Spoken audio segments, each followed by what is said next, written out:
Jemand muss in Deutschland kommen und muss sagen, den Frieden wollen wir. yararayashoza ngo abiziranga mu gihumbi igihugu ari icy'ababirigi ntigenza mwanyiragisegenya ntigira ingunge mwakigera dari nka y'Imana. 1939. Hitler utilise comme alibi la minorité allemande à la frontière polonaise pour utiliser le fameux prétexte de la guerre de libération et masquer ses idées nazies. 1996.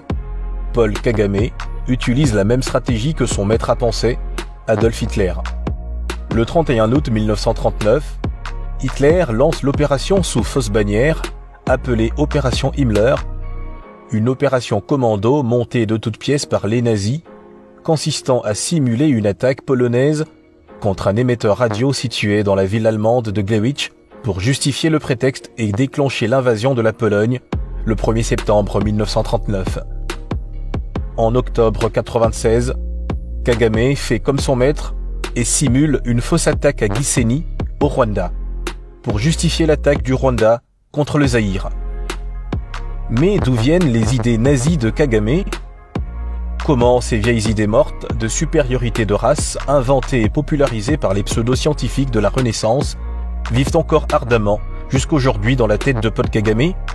Pourquoi, malgré les idées nazies, l'Occident finance le budget du Rwanda à 70% depuis 30 ans ? Tout commence en 1453 par la chute de la ville de Constantinople, prise par l'Empire ottoman, qui ainsi coupe à l'Occident la route vers le commerce des épices. En cherchant une nouvelle route pour le commerce des épices avec l'Inde, les Occidentaux découvrent l'Afrique noire, l'Amérique du Sud et de l'Amérique du Nord. Mal en point économiquement et sa population fortement chrétienne, les dirigeants européens doivent trouver un moyen pour que l'esclavage et le pillage des richesses de l'Afrique n'entrent pas en contradiction avec la morale chrétienne du peuple de l'époque. Alors l'État va financer en millions de dollars plusieurs influenceurs et scientifiques de la Renaissance pour développer des théories pseudo-scientifiques de la supériorité des races. L'Église, partenaire de ce crime contre l'humanité, va même déformer le verset biblique de la malédiction de Cam, de la Genèse chapitre 9, dans laquelle Cam, l'un des fils de Noé, voit la nudité de son père et est maudit par Noé. Sa peau devient noire et est condamné à être esclave à vie. Pourtant, dans les textes bibliques, la race noire n'est jamais évoquée. L'Occident et l'Église romaine mettent en place la théorie du business de la supériorité de race, qui consiste à faire croire à son peuple qu'il a une race supérieure pour le mobiliser à massacrer et piller un autre peuple sans aucun conflit moral avec la chrétienté. Pendant des siècles, cette idéologie raciste sera enseignée à l'Église et dans toutes les écoles occidentales. Mais les choses ne se passent pas comme prévu. En 1798, lors de l'expédition de Napoléon en Égypte, accompagné des scientifiques français, Napoléon découvre que cette civilisation égyptienne aussi grandiose a été créée par des hommes à la peau noire et surtout au gros nez plat et non pointu. Par colère, plusieurs soldats de Napoléon essaieront de fausser l'histoire en brisant les nez de statues égyptiennes. De retour en France, les scientifiques français ne savent pas comment expliquer cet événement qui contredit toutes leurs idées racistes qu'ils ont propagées depuis des siècles à l'école et l'Église. Alors, les leaders occidentaux font un raccordement frauduleux.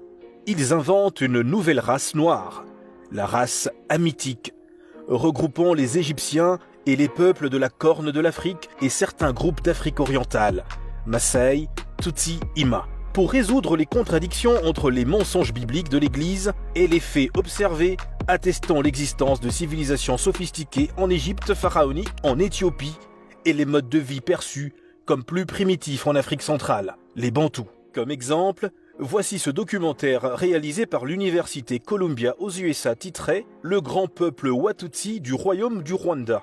Ce film vante la supériorité du peuple Tutsi au peuple bantou et humilie le peuple bantou comme un peuple esclave à vie, comme la pseudo-thèse de la malédiction de Cam.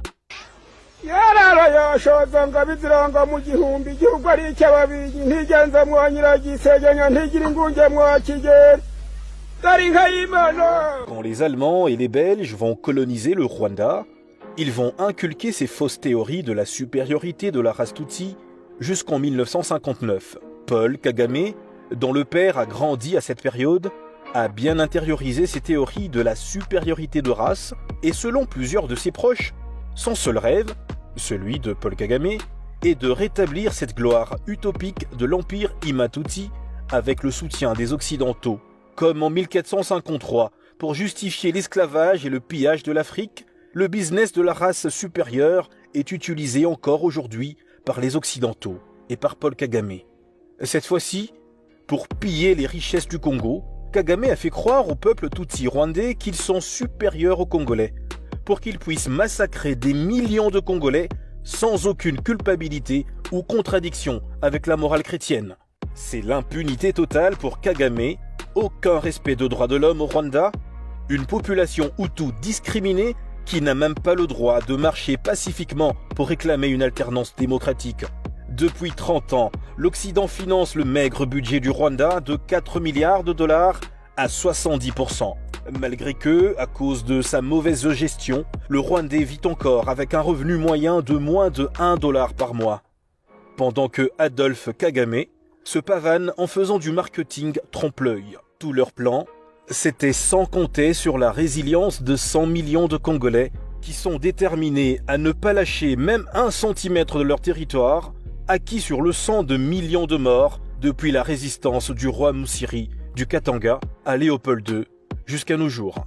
Grâce à l'esprit des vaillants combattants comme le roi Musiri, de Simon Kimbangu, de Patrice Lumumba, les Congolais seront toujours victorieux. Les idées nazies disparues en Europe avec la mort de Hitler vont bientôt aussi disparaître en Afrique avec la mort de Kagame qui est déjà vieux et mentalement instable. Le peuple demande à toutes les forces du bien, qui détestent le racisme, de militer. Le nazi autocrate Kagame doit partir afin d'y installer une démocratie qui va respecter les droits de l'homme et non assassiner les opposants, même à l'étranger. Les Congolais ont enfin compris toute la ruse et la malice de Kagame. Cette fois-ci, blague ezali susute, soki oye, toye.